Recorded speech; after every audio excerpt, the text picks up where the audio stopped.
Elle aurait dû parader dans les allées de la plus grande ferme de France. Rosalie, 6 ans, une blonde d'Aquitaine choyée, soigneusement préparée par Delphine Champagne, 3e génération d'agriculteurs.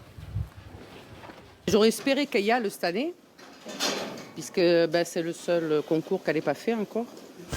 Car pour la première fois depuis 1964, date de création du Salon de l'agriculture, l'animal mascotte sera aux abonnés absents cette année en raison de l'épidémie de dermatose bovine. Un coup dur pour les éleveurs, privés de leur vitrine annuelle.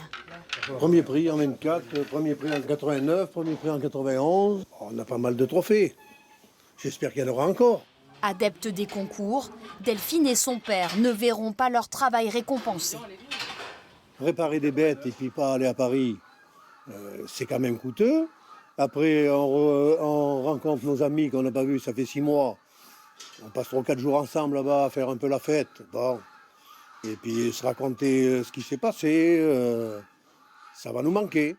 Le retrait des bovins, une décision difficile prise par les organismes de sélection des races. Les raisons ne sont pas uniquement sanitaires. Il ne faut pas nier non plus un contexte politique extrêmement tendu avec une défiance et l'absence d'orientation et de soutien et de vision au sens large à l'agriculture qui fait que les conditions globalement n'étaient pas réunies pour que la plupart de nos éleveurs acceptent d'y aller.